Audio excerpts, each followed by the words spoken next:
언니, 안에 없어요? 지금 시간 없어요.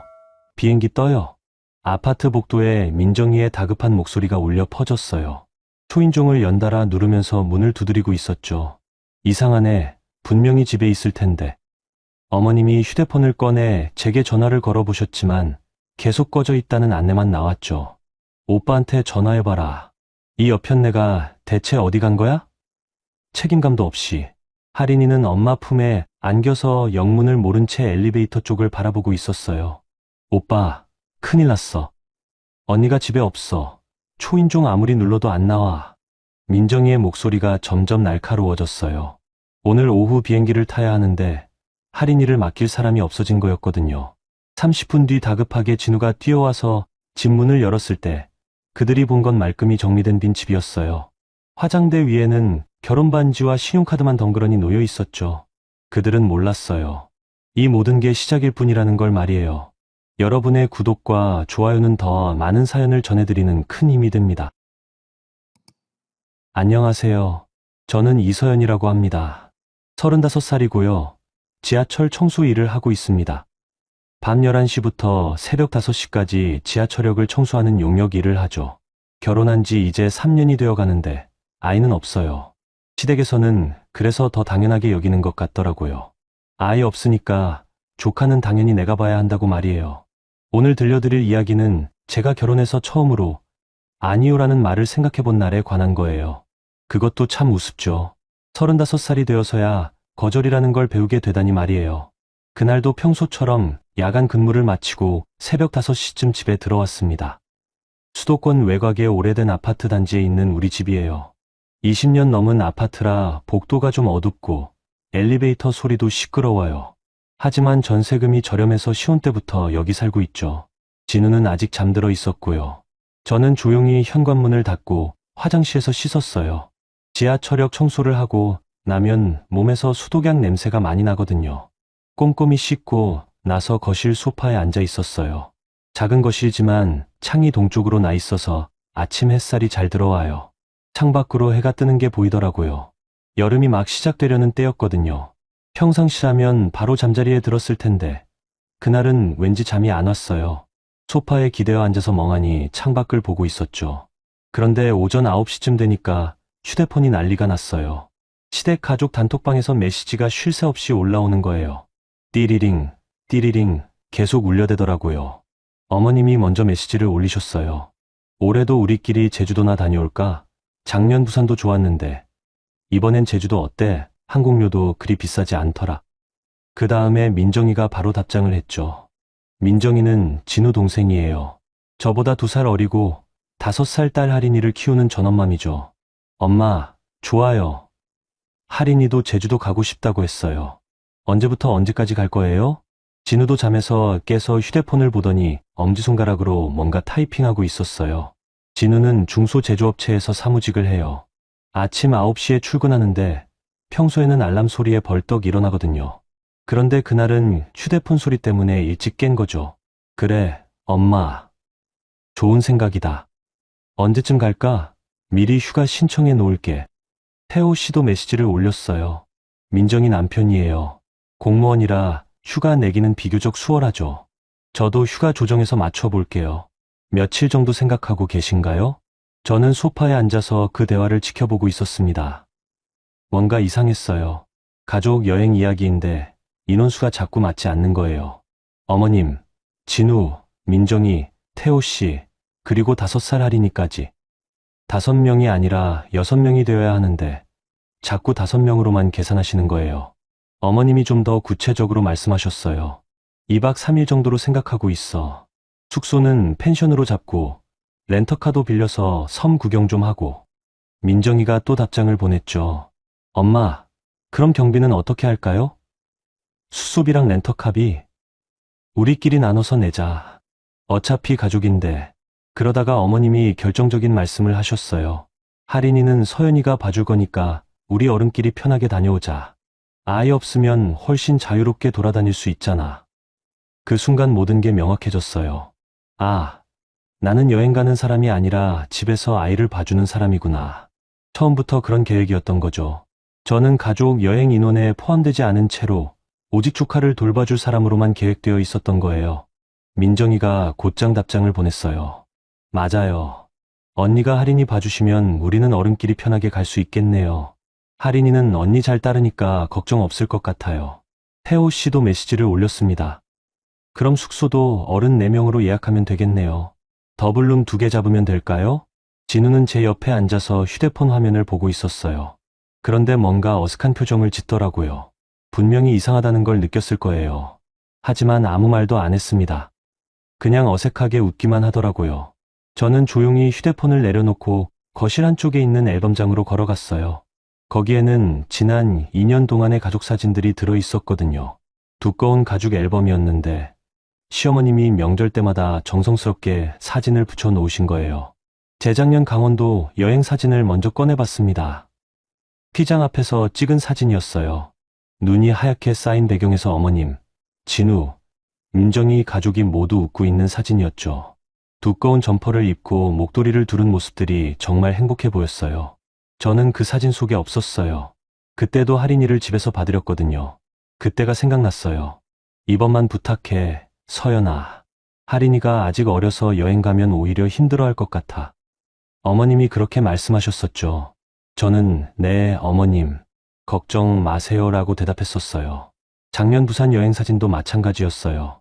해운대 바닷가에서 찍은 가족 사진에는 역시 제가 없었죠. 파란 바다를 배경으로 모두들 밝게 웃고 있는 사진들이 여러 장 있었어요. 대신 현관 앞에서 손 흔들며 배웅하는 제 뒷모습만 한 장 있더라고요. 진우가 나가면서 찍은 사진이었어요. 그때도 똑같았어요. 서연이가 집에 있어야 우리가 편하지. 할인이도 이제 좀 컸으니까 어른들끼리 가자. 그렇게 말씀하시면서 출발하셨었거든요. 저는 현관 앞에서 조심히 다녀오세요 라고 인사했었죠. 앨범을 넘기면서 보니 명절 사진이나 가족 모임 사진에서도 비슷한 패턴이 보였어요. 저는 늘 구석에 작게 있거나 아니면 아예 사진에 없었어요. 사진을 찍는 사람이었거나 설거지를 하러 부엌에 가 있었거나 아이를 돌보느라 자리를 비웠거나 그 사진들을 보면서 깨달았어요. 내가 이 집에서 어떤 위치에 있는지를 말이에요. 가족이 아니라 집을 지키는 사람이었던 거예요. 여행을 함께 가는 식구가 아니라 다른 식구들이 여행을 갈 수 있게 도와주는 사람이었던 거죠. 앨범을 덮고 소파로 돌아왔을 때 단톡방에는 벌써 항공료와 숙박비 이야기가 오고 가고 있었어요. 내 명분으로 계산한 예산이었죠. 저는 처음부터 계산에 포함되지 않았던 거예요. 어머님이 구체적인 일정을 올리셨어요. 그럼 다음 주 금요일부터 일요일까지 어때? 금요일 오후에 출발해서 일요일 저녁에 들어오자. 민정이가 바로 답했죠. 좋아요. 할인이는 목요일 저녁에 언니 집에 맡겨드릴게요. 진우가 조심스럽게 말을 꺼냈어요. 서연아, 미안한데. 그 말을 듣는 순간 가슴이 먹먹해지더라고요. 미안하다고 하면서 또 부탁을 하려는 거잖아요. 재작년에도 그랬고 작년에도 그랬어요. 미안한데 이번만이라는 말로 시작해서 결국 저는 집에 남게 되는 거였죠. 그런데 이상했어요. 이번에는 화가 나는 게 아니라 오히려 마음이 차분해지더라고요. 아, 이제 선택할 때가 왔구나 하는 생각이 들었어요. 세 번째는 달라야겠다고 생각했습니다. 재작년도 작년도 그냥 넘어갔지만 이번에는 아니었어요. 왜 나에게는 한 번도 묻지 않았을까요? 가고 싶은지, 쉬고 싶은지, 아니면 정말 아이를 봐드릴 수 있는지 말이에요. 진우는 여전히 미안한데 라는 말을 입에 물고 있었어요. 저는 휴대폰을 천천히 접으며 말했습니다. 오늘은 좀 생각할 시간을 줘요. 그 말에 진우가 깜짝 놀라더라고요. 지금까지는 늘, 네, 알겠어요 라고 대답했었거든요. 그런데 이번에는 생각할 시간을 달라고 했으니까 당황스러웠을 거예요. 창밖으로 여름 햇살이 눈부시게 들어오고 있었어요. 세 번째 여행이 논의되는 이 아침이 제게는 무언가 새로운 시작이 될 것 같다는 예감이 들었습니다. 그렇게 이틀이 지났습니다. 진우는 그 사이 한 번도 여행 이야기를 꺼내지 않았어요. 평소보다 조심스러워하는 게 느껴졌죠. 아침에 출근할 때도 그럼 회사 다녀올게라고 말하는 목소리가 어딘지 어색했어요. 여행을 사흘 앞둔 화요일 저녁이었습니다. 저는 야간 근무를 나가기 전에 저녁을 준비하고 있었어요. 작은 부엌에서 된장찌개를 끓이고 시금치나물을 무치고 있었죠. 진우가 회사에서 돌아와 양복 재킷을 벗어 걸더니 식탁에 앉았어요. 서연아, 부르는 목소리가 평소와 달랐어요. 뭔가 결심을 한 듯한 톤이었죠. 엄마가 할인이 너한테 맡긴다고 하셨지. 그 말을 들으면서 국자를 든 손이 잠깐 멈췄어요. 맡긴다고 하셨다는 거죠. 이미 결정된 일이라는 식으로 말하고 있는 거예요. 저는 찌개 그릇을 식탁에 놓으면서 조심스럽게 말했어요. 나한테 물어본 적 있어? 진우가 수저를 든 채로 저를 쳐다봤어요. 예상치 못한 질문이었던 것 같더라고요. 할인이 봐달라고 나한테 물어본 적 있냐고. 그게, 당연히. 진우의 목소리가 점점 작아졌어요. 당연하다고 생각했다는 거잖아요. 아무도 제게 의견을 묻지 않았다는 걸 그제야 깨달은 것 같았어요. 저는 더 이상 묻지 않았어요. 대신 조용히 밥을 먹고 야간 근무를 나갔죠. 지하철역으로 가는 버스 안에서도 계속 그 생각이 났어요. 당연이라는 말이요. 다음날 아침 집에 돌아와서 씻고 있을 때 휴대폰에 긴 메시지가 도착했어요. 민정이가 보낸 거였죠. 화면을 가득 채운 글이었어요. 언니, 할인이 맡겨드리는 거 미리 말씀드릴게요. 할인이는 아침 8시에 일어나서 우유 한 잔 먼저 마셔요. 그 다음에 식빵에 딸기잼 발라서 주시면 되고요. 점심은 김밥이나 계란말이 좋아해요. 낮잠은 오후 2시부터 1시간 정도 재워주시고 목욕은 미지근한 물에 10분 이내로 해주세요. 그리고 저녁에는 당근 안 먹으니까 빼고 해주시고 잠들기 전에는 동화책 2권 정도 읽어주시면 돼요. 그 긴 메시지 맨 아래에 이런 문장이 있었어요. 언니, 가족인데 이 정도는 말 안 해도 봐줄 줄 알았는데 그래도 한번 정리해서 보내드려요. 그 문장을 읽는 순간 가슴이 답답해졌어요. 가족인데라는 말 뒤에 숨어 있는 것들이 보이더라고요. 가족이니까 당연히 봐줘야 한다는 거죠. 가족이니까 거절할 수 없다는 거고요. 저는 답장을 어떻게 해야 할지 몰라서 휴대폰을 내려놓았어요. 그런데 1시간 후에 민정이한테서 전화가 왔어요. 언니, 메시지 못 봤어요? 답장이 없네요. 목소리가 평소보다 딱딱했어요. 뭔가 서운해하는 톤이었죠. 미안해. 지금 봤어. 언니, 설마 안 봐주실 거 아니죠? 그 말에 저는 잠깐 말문이 막혔어요. 안 봐준다는 선택지가 있다는 걸 왜 이제야 물어보는 걸까요? 민정아, 나도 개인 시간이 있잖아. 언니가 무슨 개인 시간이요? 어차피 집에만 계시잖아요. 그 말이 가슴에 꽂히더라고요. 어차피 집에만 있으니까 아이 봐주는 게 당연하다는 뜻이잖아요. 제가 야간 근무를 한다는 것, 낮에는 쉬어야 한다는 것은 전혀 고려하지 않은 거예요. 민정아, 나도 일하고 있어. 밤에 일하고 낮에 쉬어야 해. 그런 거야 할인이 낮잠 재우시면서 같이 주무시면 되잖아요. 언니, 설마 진짜 안 봐주실 거예요? 그럼 우리가 여행을 못 가는데. 목소리가 점점 높아지더라고요. 마치 제가 가족 여행을 방해하고 있다는 식으로 말하는 거예요. 왜 나 때문에 여행을 못 가는데? 할인이를 맡길 데가 없잖아요. 친정엄마는 허리가 아프시고 시어머님은 같이 가시는데 언니 말고 누가 봐줄 수 있어요? 저는 그 말을 들으면서 이상하다는 생각이 들었어요. 할인이는 5살이에요. 아빠인 태호 씨가 봐도 되는 나이죠. 그런데 왜 아빠는 선택지에도 없는 걸까요? 태호 씨는 왜 안 돼? 태호는 아이 돌보는 거 잘 몰라요. 남자들이 어떻게 애를 봐요. 그 순간 전화기 너머로 다른 목소리가 들렸어요. 시어머님 목소리였어요. 민정이가 어머님 집에서 전화를 하고 있었던 거죠. 민정아, 전화 이리 줘봐. 잠깐 후에 어머님이 전화를 받으셨어요. 서연아. 네, 어머님. 무슨 일이야? 민정이가 울고 있네. 민정이가 울고 있다는 말에 당황스러웠어요. 저는 그냥 당연한 질문을 했을 뿐인데 왜 우는 걸까요? 어머님, 저도 개인 일정이 있어서. 개인 일정이 뭐가 있어? 너 야간 근무하니까 낮에는 어차피 집에 있잖아. 할인이랑 같이 있으면 되지. 어머님도 민정이와 똑같은 말씀을 하시더라고요. 제가 집에 있다는 게 아이를 봐줘야 한다는 의미는 아닌데도 말이에요. 어머님, 그래도 미리 한 번은 물어봐 주셨으면. 물어보기는 뭘 물어봐. 가족끼리 그런 걸 일일이 물어봐야 해. 며느리가 희생해야 집안이 돌아가는 거지. 네가 안 도와주면 누가 도와줘? 그 말을 들으면서 가슴이 내려앉더라고요. 희생해야 한다는 말이요. 제가 이 집에서 희생하는 역할을 맡아야 한다는 거잖아요. 어머님, 가족이라면 서로 먼저 물어보는 게 순서 아닌가요? 순서? 뭔 순서야? 너 지금 나이가 몇 살인데 그런 소리 해. 시집와서 3년 동안 뭘 배운 거야? 목소리가 점점 차갑게 변하더라고요. 제가 잘못 배웠다는 식으로 말씀하시는 거예요. 네가 그렇게 이기적이었나? 조카 하나 봐주는 게 그렇게 어려워? 다른 집 며느리들 봐라. 다들 시댁 일 도와주면서 사는데 너만 이상해. 이기적이라는 말이 가슴에 박히더라고요. 제가 이기적인 사람이 된 거예요. 조카를 봐달라는 부탁에 선뜻 응답하지 않으니까요. 전화를 끊고 난 후 저는 부엌 싱크대 앞에 서 있었어요. 설거지를 하려고 했는데 손이 떨려서 그릇을 제대로 잡을 수가 없더라고요. 그때까지 저는 제가 괜찮은 며느리라고 생각했었어요. 명절 때도 성실히 일했고 시어머님께 안부 전화도 꼬박꼬박 드렸고 할인이한테도 좋은 이모가 되려고 노력했거든요. 그런데 한번 물어보겠다고 했더니 이기적인 며느리가 되어버린 거예요. 수도꼭지에서 나오는 물소리만 부엌에 울렸어요. 그 물소리를 들으면서 생각했어요. 정말 제가 이상한 걸까요? 가족이라면 먼저 상의하는 게 당연한 거 아닌가요? 그런데 어머님 말씀을 들어보니 제가 잘못 생각하고 있는 것 같기도 했어요.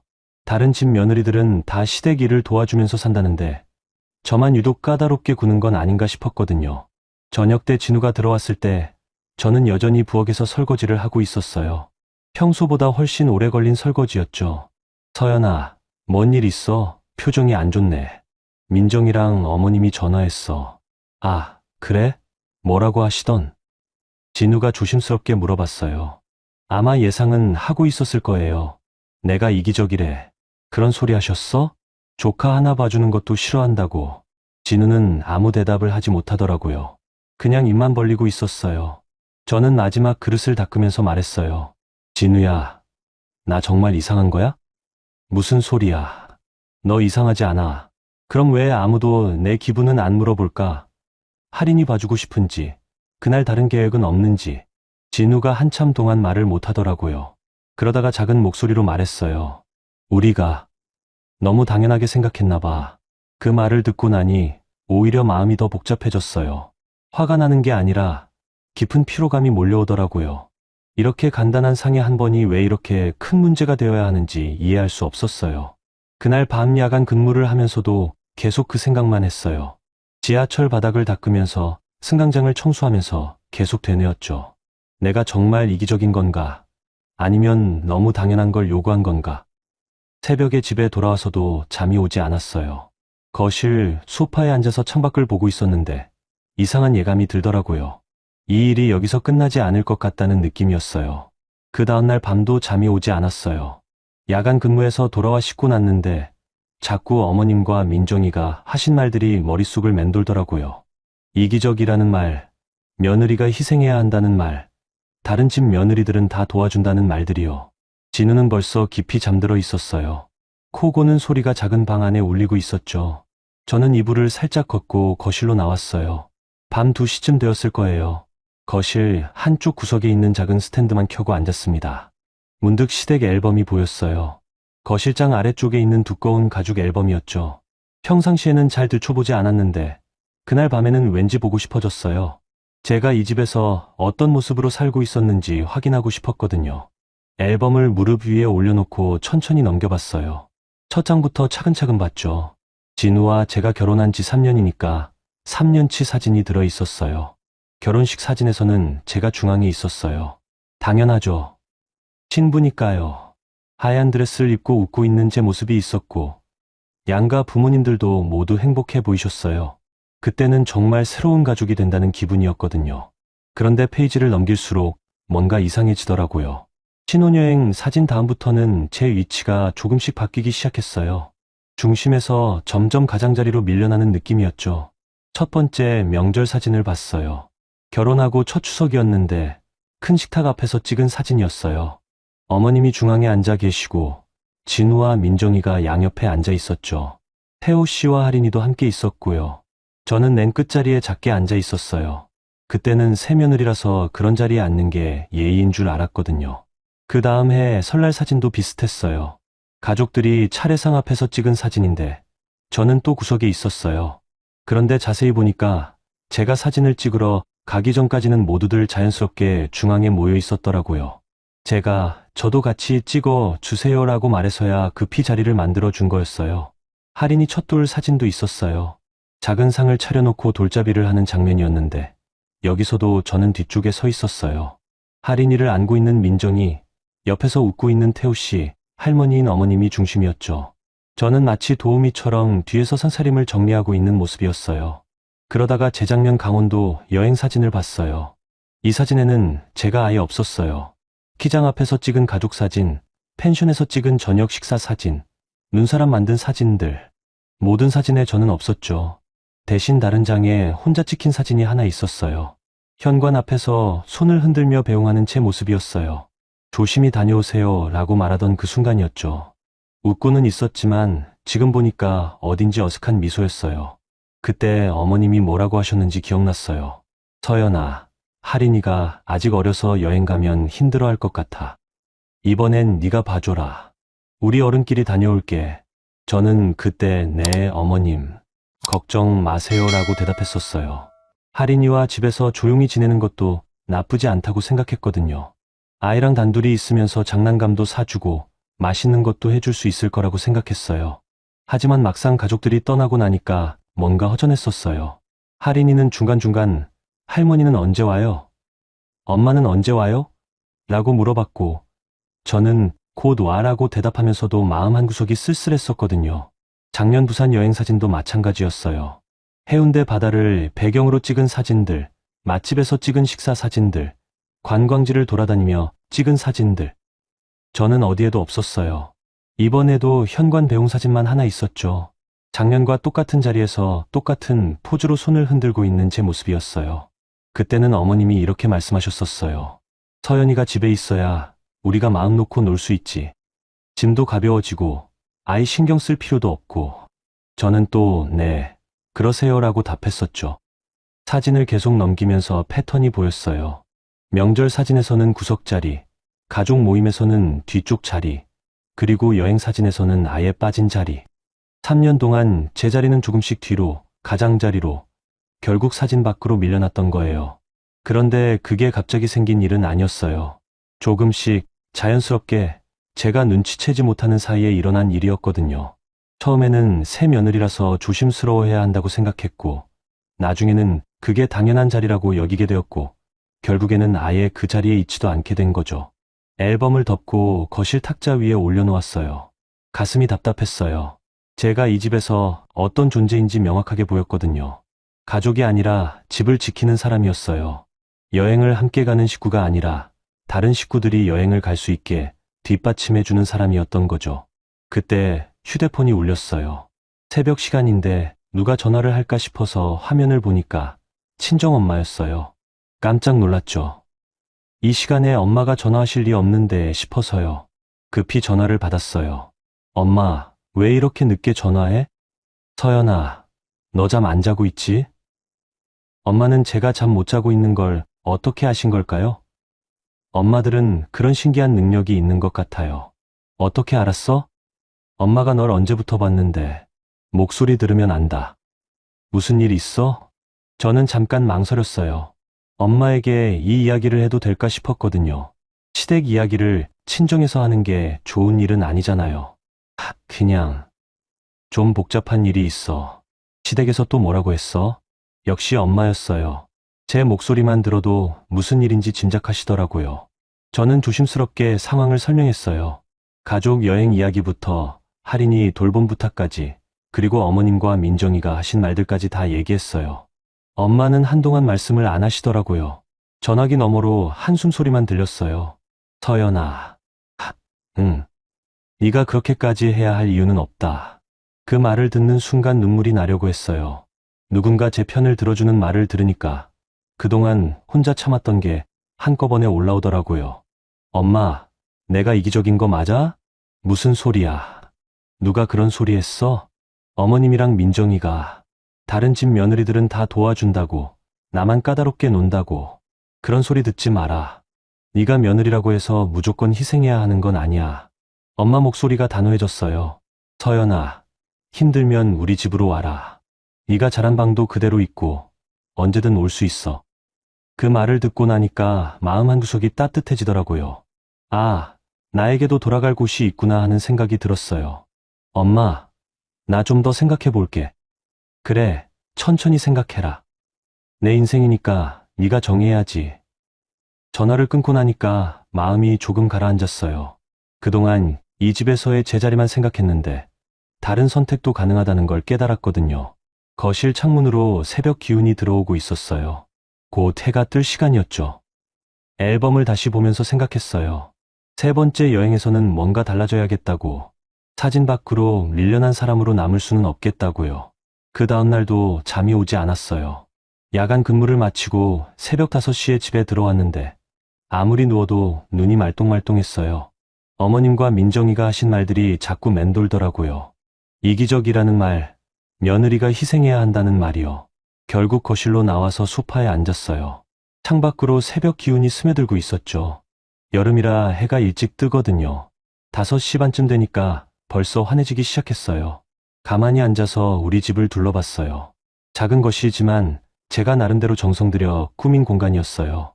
시어머님이 주신 화분도 있고 진우랑 신혼여행 갔을 때 산 액자도 걸려 있고요. 결혼할 때 친정에서 가져온 작은 장식품들도 여기저기 놓여 있었죠.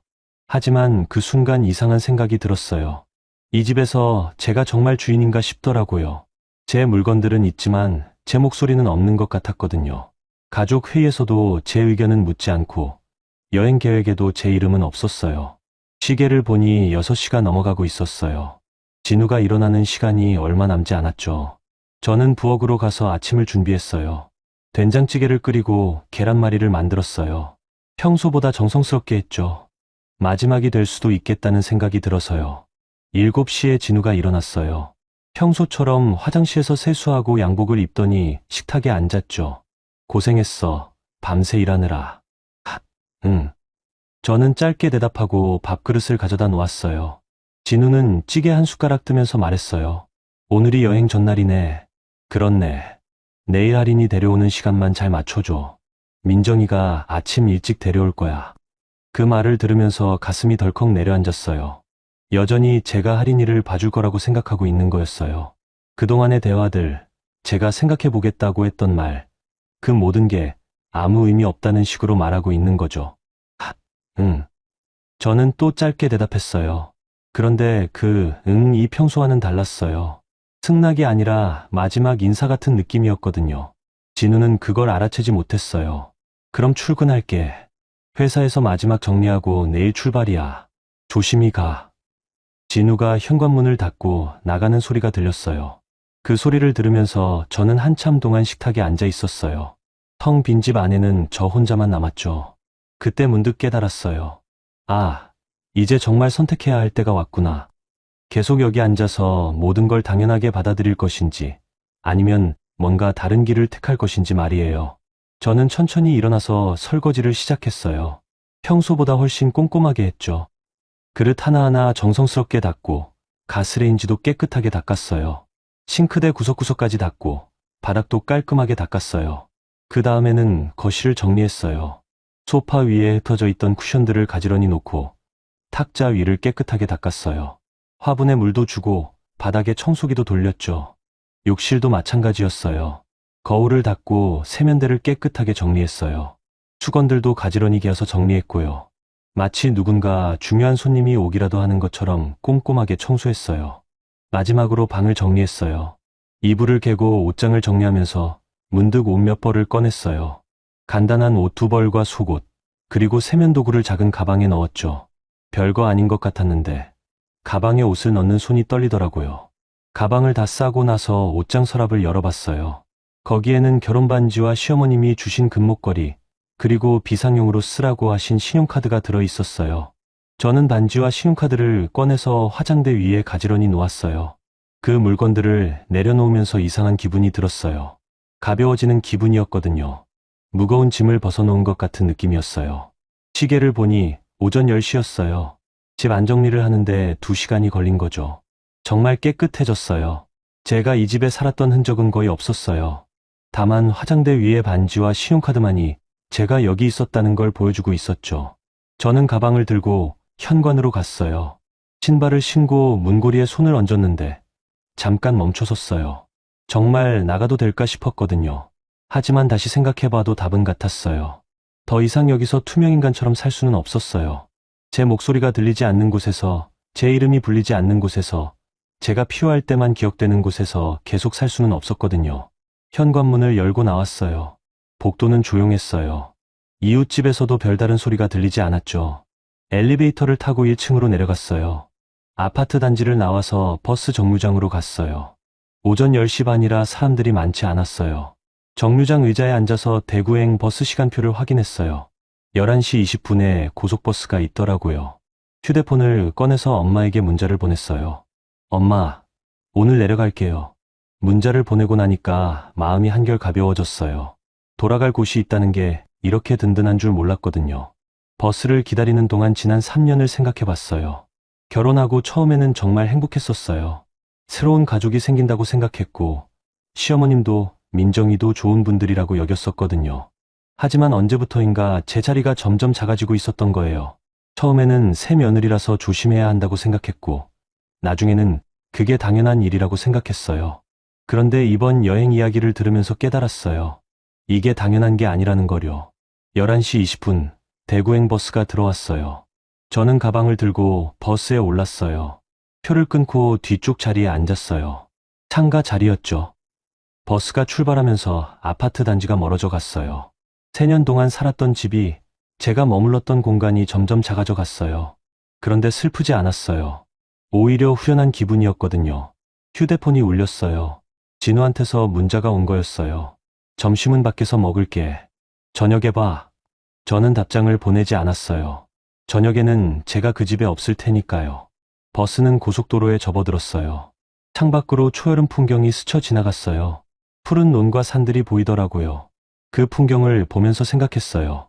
내일 아침 민정이가 할인이를 데려왔을 때 아무도 없는 집을 발견하게 될 거라는 거요. 그때가 되어서야 그들은 깨달을 거예요. 제가 얼마나 당연하지 않은 존재였는지를요. 3번의 여행에서 빠뜨린 사람이 사실은 그들의 여행을 가능하게 해주던 사람이었다는 걸 말이에요. 대구까지는 4시간 정도 걸려요. 저는 창밖을 보면서 조용히 미소 지었어요. 오랜만에 제가 주인공인 여행이었거든요. 그 다음날 아침 7시 반이었어요. 민정이 가족이 우리 집 앞에 도착했을 거예요. 저는 그때 친정집 마루에서 엄마가 끓여주신 미역국을 먹고 있었죠. 고향집 된장 맛은 정말 오랜만이었어요. 서연아, 많이 힘들었지? 엄마가 제 어깨를 토닥이며 말씀하셨어요. 어젯밤 늦게 도착해서 모든 이야기를 다 털어놓았거든요. 엄마는 화를 내지도 잔소리를 하지도 않으셨어요. 그냥 조용히 들어주시고 따뜻한 차 한 잔 끓여주셨죠. 그런데 그때쯤 서울에서는 난리가 나고 있었을 거예요. 민정이가 할인이 손을 잡고 우리 집 현관 앞에서 초인종을 눌렀을 텐데 아무도 나오지 않았겠죠. 1번, 2번, 3번. 아무리 눌러도 집 안에서는 아무 소리도 들리지 않았을 거예요. 저는 상상할 수 있었어요. 민정이가 당황해서 휴대폰을 꺼내 제게 전화를 걸었을 모습을요. 하지만 제 휴대폰은 꺼져 있었어요. 어젯밤 친정에 도착하면서 전원을 껐거든요. 이상하네. 왜 안 받지? 민정이가 태호 씨에게 말했을 거예요. 태호 씨는 공무원답게 차분하게 상황을 정리했을 겁니다. 일단 진우 형한테 전화해봐. 진우는 그때쯤 회사에서 마지막 업무 정리를 하고 있었을 거예요. 오늘 오후부터 휴가니까 서둘러 일을 마무리하고 있었겠죠. 그런데 민정이한테서 다급한 전화가 왔을 거예요. 오빠, 언니가 집에 없어요. 초인종 아무리 눌러도 안 나와요. 진우가 깜짝 놀랐을 거예요. 아침에 출근할 때까지는 저가 집에 있었거든요. 어디 갔을까 싶어서 제게 전화를 걸었겠지만 역시 연결되지 않았을 거예요. 일단 내가 지금 갈게. 거기서 기다려. 진우가 서둘러 회사를 나와서 우리 집으로 향했을 거예요. 그 사이 민정이는 할인이와 함께 아파트 로비에서 기다렸겠죠. 할인이는 아마 이모는 어디 갔어요? 라고 물어봤을 거고 민정이는 곧 나올 거야 라고 대답했을 거예요. 30분 뒤에 진우가 도착했을 거예요. 다행히 집 비밀번호는 알고 있으니까 문을 열 수 있었겠죠. 하지만 집 안에 들어가서 본 광경은 예상과 달랐을 거예요. 거실은 말끔하게 정리되어 있었고 부엌도 깨끗했어요. 제가 어젯밤에 꼼꼼히 청소해 놓았거든요. 하지만 집 안에는 사람 기척이 전혀 없었을 거예요. 서연아, 서연아. 진우가 방마다 찾아봤겠지만 저는 어디에도 없었어요. 대신 화장대 위에 노인 결혼반지와 신용카드를 발견했을 거예요. 그 순간 진우는 뭔가 심상치 않다는 걸 깨달았을 겁니다. 옷장을 열어봤을 때 옷 몇 벌이 없어진 걸 확인했을 거예요. 그제야 확실해졌을 겁니다. 제가 짐을 싸서 어딘가 간 거라는 거요. 오빠, 언니가 어디 간 거예요? 민정이가 다급하게 물어봤을 거예요. 하린이는 여전히 상황을 이해하지 못한 채 이모는 언제 와요? 라고 물어봤겠고요. 진우는 아마 한참 동안 말을 못했을 거예요. 어제까지만 해도 평범하게 내일 잘 부탁해 라고 말했던 기억이 났을 테니까요. 제가 생각해 보겠다고 했던 말이 이런 뜻이었다는 걸 그제야 깨달았을 거예요. 그때쯤 시댁 단톡방이 난리가 났을 거예요. 민정이가 먼저 메시지를 올렸을 거예요.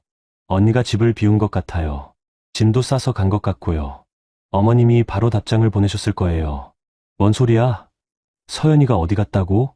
태호 씨가 현실적인 문제를 제기했을 거예요. 그럼 하린이는 어떻게 하죠? 공항 가는 시간도 다 됐는데요. 그렇죠. 제주도행 비행기는 오후 2시였어요.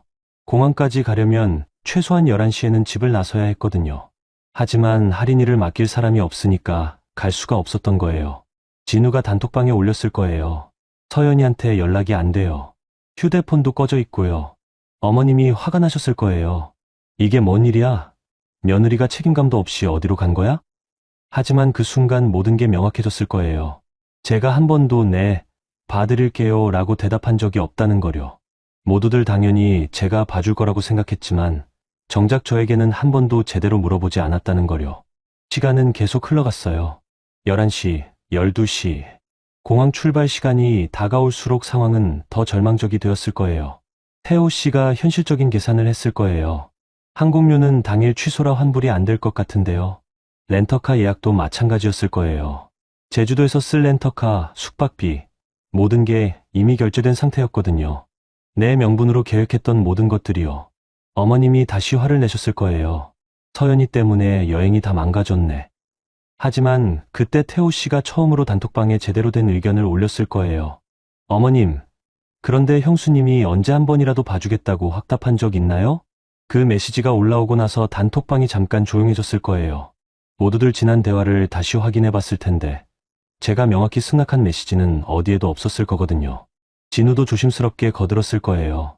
우리가 너무 당연하게 생각했던 것 같아요. 그제야 어머님과 민정이가 자신들의 태도를 돌아봤을 거예요. 제가 가족인데 그 정도도 못해주냐는 말을 들으면서 어떤 기분이었을지를요. 저는 친정집에서 엄마와 함께 오래된 앨범을 보고 있었어요. 어릴 때 사진들이 나와 있는 앨범이었죠. 무속 일을 하셨던 아버지와 함께 찍은 사진도 있었어요. 남한테 피해주면 벌 받는다. 아버지가 늘 하셨던 말씀이 생각났어요. 하지만 그 말이 남한테 당하기만 하라는 뜻은 아니었죠. 서로 존중하며 살라는 뜻이었을 거예요. 그날 오후 제주도행 비행기는 승객 4명을 태우지 못한 채 떠났을 거예요. 그리고 서울의 한 아파트에서는 가족들이 처음으로 침묵 속에 앉아 있었을 거예요. 그동안 너무 당연하게 여겼던 사람이 없는 자리에서 말이에요. 그날 오후 2시 제주도행 항공기는 정시에 출발했어요. 하지만 강 씨 가족 4명은 그 비행기에 타지 못했죠. 저는 그때 친정집 뒷마당에서 엄마와 함께 고추를 따고 있었어요. 오랜만에 하는 농사일이 손에 익지 않아서 서툴었지만 마음은 편안했어요. 서울에서는 그야말로 아수라장이 벌어지고 있었을 거예요. 진우가 가장 먼저 현실을 직시했을 거예요. 휴대폰으로 항공사에 전화를 걸어서 취소를 문의했겠지만 돌아오는 대답은 뻔했을 거예요. 당일 취소는 환불이 어렵습니다. 노쇼 처리되어서 전액 손실이에요. 내 명분 항공료가 80만 원 정도였을 거예요. 제주도 성수기 요금이었거든요. 그 돈이 그냥 날아간 거죠. 렌터카 업체에도 전화했을 겁니다. 역시 마찬가지였을 거예요. 당일 취소는 취소 수수료가 100%입니다. 숙박업소도 똑같았을 거예요. 2박 3일 펜션 예약이 모두 무산되면서 예약금도 날아갔을 거고요. 진우가 계산기를 두드려 봤을 때 총손실 금액이 200만 원을 넘었을 거예요. 그 돈이 제 한마디 때문에 공중으로 사라진 거라고 생각했겠죠. 시댁 단톡방이 그때부터 뜨거워지기 시작했을 거예요. 어머님이 먼저 분노를 터뜨리셨을 거예요. 서연이 때문에 여행이 완전히 망가졌네. 돈도 얼마나 날아간 거야. 민정이도 거들었을 거예요. 언니가 이렇게 무책임한 줄 몰랐어요.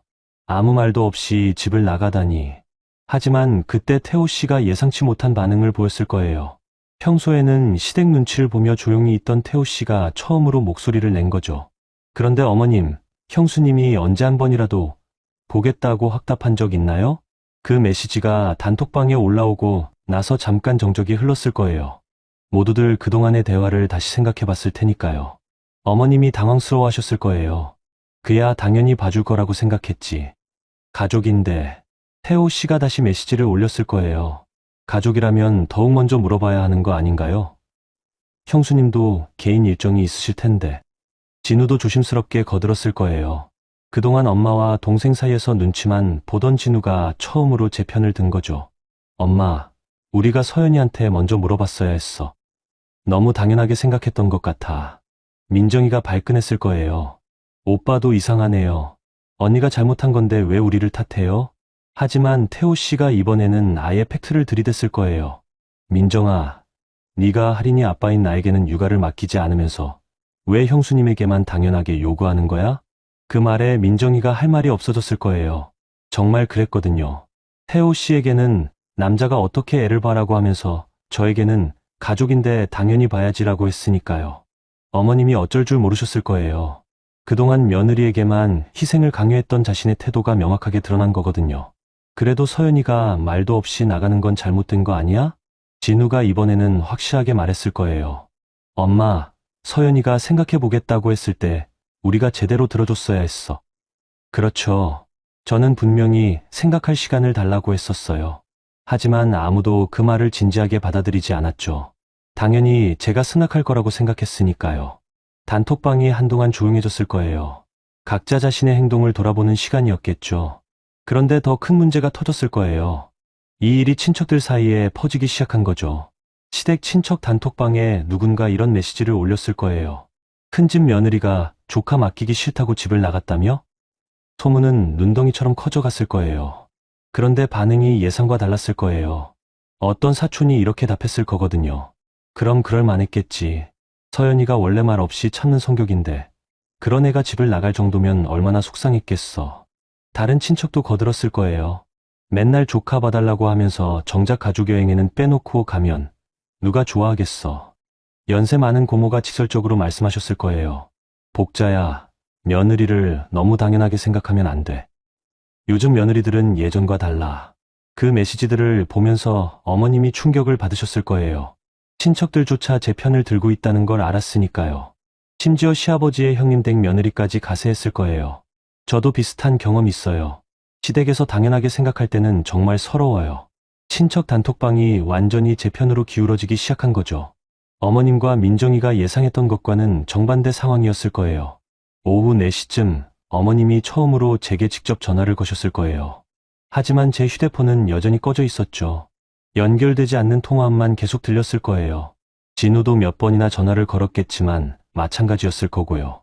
저녁 때가 되어서야 어머님이 무거운 마음으로 단톡방에 메시지를 올리셨을 거예요. 서연이한테 연락이 안 되네. 어디 있는지 걱정된다. 하지만 그때는 이미 늦었어요. 하루 종일 단톡방에서 저를 탓하던 메시지들이 그대로 남아 있었거든요. 나중에 제가 그 메시지들을 본다면 어떤 기분일지 어머님도 짐작하기 시작하셨을 거예요. 태호 씨가 마지막으로 현실적인 조언을 했을 거예요. 어머님, 형수님이 돌아오시려면 우리가 먼저 사과해야 할 것 같아요. 그 말에 어머님과 민정이가 처음으로 자신들의 잘못을 인정하기 시작했을 거예요. 하지만 이미 상처는 깊어져 있었죠. 저는 친정집에서 평안한 저녁을 먹고 있었어요. 엄마가 해주신 된장찌개와 김치전, 그리고 마당에서 따온 상추와 함께 말이에요. 오랜만에 마음 편히 먹는 밥이었어요. 서연아, 휴대폰 좀 켜놔라. 걱정할 수도 있잖아. 엄마가 조심스럽게 말씀하셨어요. 조금 더 있다가 켤게요, 엄마. 저는 아직 그들의 목소리를 들을 준비가 되지 않았어요. 하루 종일 저를 탓했던 사람들의 뒤늦은 후회를 듣기에는 상처가 너무 깊었거든요. 그날 밤 서울에서는 아무도 잠들지 못했을 거예요. 어머님은 며느리를 잃을까봐 걱정하셨을 거고, 민정이는 오빠 부부 사이에 금이 갈까봐 불안해했을 거고, 진우는 제가 영영 돌아오지 않을까봐 두려워했을 거예요. 하지만 저는 3년 만에 처음으로 깊이 잠들었어요. 아무도 저를 당연하게 여기지 않는 곳에서, 아무도 저에게 희생을 강요하지 않는 곳에서 말이에요. 그 일이 있고 나서 석 달이 지났어요. 저는 그동안 친정집에서 지내면서 여전히 지하철 청소 일을 계속했어요. 대구에서도 지하철역이 있으니까 일자리를 구하는 건 어렵지 않았거든요. 다만 야간 근무가 끝나고 나서 친정집으로 돌아가는 길이 참 평안했어요. 엄마는 한 번도 서울로 돌아가라는 말씀을 하지 않으셨어요. 대신 네가 편한 대로 해라 라고만 말씀하셨죠. 아버지가 돌아가신 후 혼자 지내시던 엄마에게도 제가 있으니까 좋으시는 것 같았어요. 진우는 그 석 달 동안 20번도 넘게 대구로 내려왔어요. 처음에는 2주에 한 번씩 왔다가 나중에는 한 달에 2~3번 정도로 줄어들긴 했지만요. 올 때마다 미안하다는 말부터 했어요. 서연아, 정말 미안해. 내가 너무 눈치 없었어. 엄마도 민정이도 다 반성하고 있어. 이제 정말 달라질 거야. 진우는 그런 말들을 반복했어요. 처음 몇 번은 마음이 흔들렸어요. 결혼할 때의 마음도 생각났고, 그래도 3년을 함께 산 사이인데 싶기도 했거든요. 하지만 시간이 지날수록 확실해졌어요. 저는 예전처럼 돌아갈 수 없었어요. 그냥 미안하다는 말만으로는 안 되는 거였어요. 뭔가 확실한 변화가 있어야 했죠. 어느 토요일 오후였어요. 진우가 또 내려왔는데 이번에는 좀 달라 보였어요. 평소처럼 급하게 사과하지도 않았고 오히려 차분한 표정이었거든요. 서연아, 얘기 좀 할 수 있을까? 저는 엄마와 함께 마당에서 고추를 말리고 있었어요. 가을이 되면서 고추가 빨갛게 익어서 따서 말리는 작업을 하고 있었거든요. 엄마, 잠깐 진우랑 얘기할게요. 엄마는 고개만 끄덕이시고 집 안으로 들어가셨어요. 진우와 저는 마당 한쪽 평상에 앉았어요. 서연아, 나 많이 생각해봤어. 진우가 말을 꺼냈어요. 목소리가 평소보다 무거웠어요. 네가 집을 나간 이유를 이제야 제대로 알 것 같아. 저는 아무 대답도 하지 않고 그냥 들었어요. 아니, 내가 너를 가족으로 보지 않았던 것 같아. 그냥 도움을 주는 사람으로만 봤어. 그 말을 듣고 나니까 가슴 한쪽이 아렸어요. 진우가 그렇게 직접적으로 말한 건 처음이었거든요. 앞으로는 정말 달라질 거야. 엄마 말보다 내 말을 먼저 들을게. 저는 한참 동안 말을 하지 못했어요. 그동안 듣고 싶었던 말이었거든요. 하지만 단순히 돌아가는 것만으로는 부족했어요. 진우야, 나 조건이 있어. 뭐든지 말해봐. 앞으로 시댁 행사에 갈지 말지는 내가 정할 거야. 강요하지 마. 진우가 고개를 끄덕였어요. 그리고 할인이 돌봄은 부탁이 아니라 정식으로 먼저 상의하고 내 스케줄을 존중해줘. 당연하지. 마지막으로 가족 모임이나 여행에서 내 자리도 미리 생각해줘. 나도 이 가족의 일원이니까. 진우는 잠깐 머뭇거리더니 말했어요. 서연아, 사실 엄마가 너한테 직접 사과하고 싶어 하셔.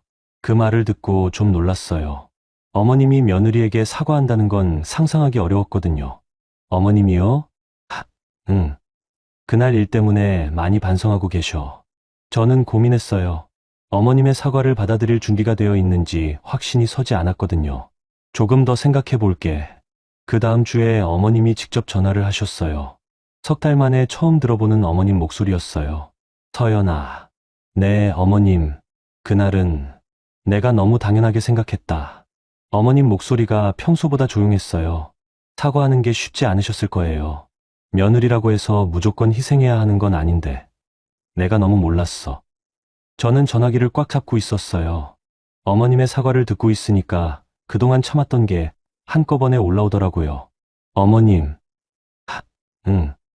앞으로는 먼저 물어봐 주세요. 제가 할 수 있는지, 괜찮은지. 그래, 그렇게 할게. 짧은 통화였지만 의미는 컸어요. 어머님이 처음으로 제게 고개를 숙이신 거였거든요. 그로부터 한 달 후, 저는 서울로 돌아가기로 했어요. 하지만 예전과는 달랐어요. 조건을 분명히 정하고 가는 거였거든요. 돌아가는 날, 진우가 대구까지 차를 몰고 내려왔어요. 제 짐은 별로 없었어요. 옷 몇 벌과 친정에서 가져가는 반찬들 정도였죠. 엄마, 잘 지내세요. 자주 올게요. 엄마는 제 손을 꼭 잡으시며 말씀하셨어요. 힘들면 언제든 와라. 여기가 내 집이야. 그 말이 큰 힘이 되었어요. 이제 저에게는 돌아갈 곳이 있다는 확신이 있었거든요. 서울로 올라가는 차 안에서 진우가 말했어요.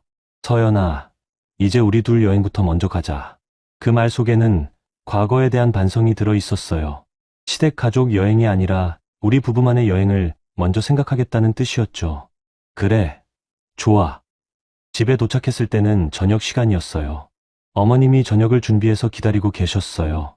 민정이도 태우 씨, 할인이와 함께 와 있었죠. 언니, 정말 미안했어요. 민정이가 먼저 사과했어요. 예전의 당당한 모습과는 달랐어요. 앞으로는 할인이 일도 미리 상의드릴게요. 저는 고개만 끄덕였어요. 아직 완전히 마음이 풀린 건 아니었지만 변화의 의지는 느낄 수 있었거든요. 식탁에 앉을 때도 달랐어요. 예전에는 늘 끝자리에 앉았는데 이번에는 어머님이 제 자리를 따로 만들어 주셨어요. 구석이 아니라 가족들 사이의 자리였죠. 서연아, 여기 앉아라. 작은 변화였지만 의미가 있었어요. 제가 이 가족에서 차지하는 위치가 조금씩 달라지고 있다는 걸 보여주는 거였거든요. 저녁을 먹으면서 할인이가 저에게 다가왔어요. 이모, 어디 갔었어요? 보고 싶었어요. 그 말을 듣고 마음이 복잡했어요. 할인이는 잘못이 없는데 어른들의 이기심 때문에 제가 멀어진 거였으니까요. 이모가 외할머니 집에 다녀왔어. 할인이도 보고 싶었어. 그날 밤 진우와 저는 오랜만에 함께 거실에 앉았어요.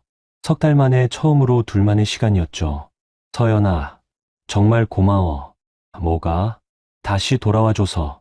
저는 창밖을 보면서 대답했어요. 나도 이 집이 그리웠어. 하지만 예전처럼 살 수는 없어.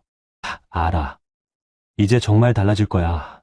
그 말이 단순한 약속이 아니라는 걸 저는 알고 있었어요. 지난 석 달 동안의 변화가 그걸 보여줬거든요. 하지만 아직 완전히 끝난 건 아니었어요. 진짜 시험은 앞으로 있을 일들에서 나타날 거였거든요. 과연 그들이 정말 변했는지 아니면 임시방편인지는 시간이 지나봐야 알 수 있는 거였으니까요. 그렇게 1년이 흘렀어요. 제가 서울로 돌아온 지 8달 정도 되었을 때였죠. 봄이 막 시작되는 4월 어느 날 시댁 단톡방에 다시 여행 이야기가 올라왔어요. 하지만 이번에는 달랐어요. 어머님이 먼저 조심스러운 문장을 보내셨어요. 올해는 가족 여행을 어떻게 할까? 서연이 의견도 들어보고 싶어. 그 메시지를 보는 순간 가슴이 뭉클했어요. 1년 전과는 완전히 다른 시작이었거든요. 제 이름이 맨 처음에 나왔고 제 의견을 먼저 묻고 있었어요. 민정이도 예전과는 다르게 메시지를 보냈어요. 언니, 괜찮으시면 다 같이 가는 거 어때요? 아니면 언니가 편하신 대로 하셔도 돼요. 태호 씨도 거들었어요. 이번에는 할인이 돌봄은 우리가 알아서 할 테니까 형수님은 부담 갖지 마세요. 진우는 제 눈치를 보면서 신중하게 메시지를 보냈어요. 서연이 어떻게 생각해? 우리 먼저 얘기해보자. 저는 휴대폰을 내려놓고 잠깐 생각했어요. 1년 전에 제가 이런 메시지들을 받았다면 얼마나 기뻤을까요? 하지만 지금의 저는 달랐어요. 감사하면서도 동시에 신중해졌거든요. 그날 저녁 진우와 저는 아파트 단지 근처 작은 공원을 걸었어요. 봄 기운이 완연해서 벚꽃이 막 피기 시작하고 있었어요. 저녁 식사를 마치고 나와서 천천히 산책하는 거였죠. 서연아, 여행 어떻게 생각해? 진우가 조심스럽게 물어봤어요. 예전 같으면 당연히 가야지라고 말했을 테지만 이제는 제 의견을 먼저 묻고 있었어요. 글쎄, 아직 잘 모르겠어. 저는 솔직하게 대답했어요. 마음 한쪽으로는 함께 가고 싶기도 했지만 다른 한쪽으로는 아직 조심스럽기도 했거든요. 무리하지 마. 네가 불편하면 우리끼리 다녀와도 돼. 진우의 그 말이 참 다르다는 생각이 들었어요. 1년 전에는 이번만 부탁해였는데 이제는 네가 불편하면 안 가도 된다고 하고 있었으니까요. 공원 벤치에 앉아서 한참 동안 아무 말도 하지 않았어요. 밤 공기가 선선했고 가로등 불빛이 벚꽃 위에 비치고 있었어요. 진우야, 나 이번엔 안 갈래. 진우가 깜짝 놀라는 표정을 지었어요. 왜? 혹시 아직도 기분이 안 좋아서? 아니야, 그게 아니라. 저는 천천히 말했어요. 이번엔 우리 둘이 조용히 쉬고 싶어. 다음에 기회가 되면 그때 같이 생각해 볼게. 그 말을 하고 나니까 마음이 편해졌어요. 처음으로 제가 진짜 원하는 걸 선택한 기분이었거든요. 거절도 선택도 모두 제 의지였어요. 그래, 알겠어. 그럼 우리 둘이 어디 갈까? 진우가 미소를 지으며 말했어요. 섭섭해하는 기색도 없고 설득하려고 하지도 않았어요. 그냥 제 선택을 받아들이고 있었죠. 집에 돌아와서 단톡방에 답장을 보냈어요. 이번엔 우리 둘이 조용히 쉬고 싶어요. 어머님들은 편하게 다녀오세요. 다음에 기회 되면 같이 생각해 볼게요. 메시지를 보내고 나서 가슴이 두근거렸어요. 1년 전 같으면 이런 답장을 보낼 엄두도 못 냈을 텐데 이제는 자연스럽게 제 의견을 말할 수 있게 된 거죠. 곧바로 답장들이 올라왔어요. 어머님이 먼저 메시지를 보내셨어요. 그래, 알겠다. 너희는 편하게 쉬어라. 민정이도 덧붙였어요. 언니, 알겠어요. 우리는 당일치기로 다녀올게요. 언니는 푹 쉬세요. 태호 씨도 웃는 이모티콘과 함께 메시지를 보냈어요. 형수님 의견 존중합니다. 그 메시지들을 보면서 뭉클했어요. 1년 전에는 상상도 할 수 없었던 반응이었거든요. 제가 거절했는데도 아무도 화를 내거나 타박하지 않았어요. 그냥 담담하게 받아들이고 있었죠. 다음날 아침, 진우가 출근 준비를 하면서 말했어요. 서연아, 이번 주말에 우리 둘이 어디 갈까? 온천이라도 다녀올까? 좋아. 오랜만에 둘이서 여행 가는 거네. 정말 오랜만이었어요. 결혼한 지 4년이 되어 가는데 부부만의 여행은 신혼여행 이후 처음이었거든요. 그 주말 저희는 정말로 온천 여행을 다녀왔어요. 작은 온천 펜션에서 이틀을 지냈는데 정말 편안했어요. 누구 눈치 볼 것도 없고 누구를 돌봐야 할 일도 없었거든요. 온천에 몸을 담그고 있으면서 진우가 말했어요. 서연아, 미안하다는 말 이제 그만할게. 왜? 계속 미안하다고 하는 것도 이상하잖아. 이제는 앞으로만 생각하자. 그 말이 참 좋았어요. 과거에 매달리지 않고 앞으로 나아가겠다는 의지가 느껴졌거든요. 그래, 좋아. 온천에서 돌아온 다음 주 시댁에서 여행을 다녀오셨어요. 당일치기였지만 즐거우셨던 모양이었어요. 어머님이 전화를 하셔서 여행 이야기를 들려주셨는데 예전처럼 네가 없어서 아쉬웠다는 말은 하지 않으셨어요. 대신 너희는 잘 쉬었냐고 물어보셨죠. 그 작은 변화가 참 의미 있었어요. 이제 제가 없다고 해서 아쉬워하거나 섭섭해하지 않는다는 뜻이었거든요. 저는 선택할 수 있는 사람이 되었고 그 선택은 존중받고 있었어요. 어느 날 저녁 하린이와 함께 시간을 보내면서 생각했어요. 이제 저와 하린이의 관계도 달라졌어요. 예전에는 의무적으로 돌봐야 하는 아이였다면 지금은 진짜 조카로 만나고 있었거든요. 부담 없이 자연스럽게 말이에요. 이모, 우리 언제 또 놀아요? 하린이가 물어봤을 때 저는 미소 지으며 대답했어요. 하린이가 놀고 싶을 때, 이모도 시간 될 때 놀자. 예전 같으면 언제든지라고 대답했을 텐데 이제는 서로의 상황을 고려한 대답을 하고 있었어요. 그날 밤 진우와 저는 거실에서 차를 마시며 이야기했어요. 서연아, 네가 바뀐 것 같아. 어떻게? 더 당당해진 것 같아. 예전에는 항상 눈치 보고 조심했는데 이제는 내 생각을 분명히 말하잖아. 저는 차를 한 모금 마시고 대답했어요. 나도 그런 것 같아. 내 목소리를 내는 게 이렇게 편한 줄 몰랐어. 창밖으로 봄밤이 깊어가고 있었어요. 1년 전 그 여름밤과는 모든 게 달라져 있었죠. 그때는 제 이름이 불리지 않는 가족이었다면 지금은 제 목소리가 들리는 가족이 되어 있었어요. 진우야, 나 이제 알겠어. 뭘? 가족이 된다는 게 참는 게 아니라 서로 존중하는 거구나. 그 말을 하고 나니까 마음이 정말 가벼워졌어요. 4년이 걸려서 깨달은 소중한 진리였어요. 이제 저에게는 선택권이 있어요.